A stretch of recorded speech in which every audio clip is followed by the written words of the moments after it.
və hər birinizi bugünkü tədbirimizdə xoş görmüşük.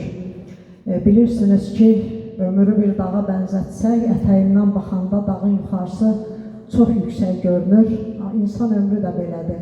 Aşağıdan baxanda hətta 30 belə adama yuxarı görsənir, 40 belə yuxarı görsənir. Amma o zirvəni pillə-pillə qalxınca görürsən ki, o dağa yaxınlaşırsan.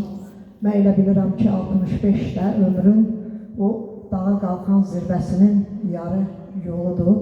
Mən bu yolda yolun yolcusu Kəramət bəyi salamlayıram və düşünürəm ki, ömür yolu həm də yaradıcı adamlar üçün hər bir insan üçün bir hesabat yoludur, hesab günüdür, mən belə düşünürəm.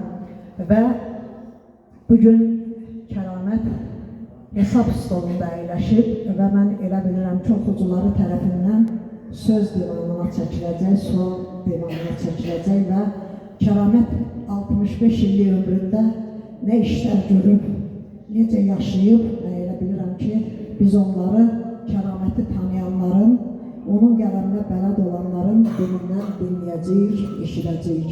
Tədbirimizi açıq elan edirik və mən ilk sözü elə Sumqayıt ədəbi mühitində öz yeri, öz sayğısı, hörməti olan filologiya elmləri doktoru, professor, həmişə yanımızda olan dəyərli insan Rafi müəllimə vermək istəyirəm. Rafi müəllim, buyurun söz sizindir.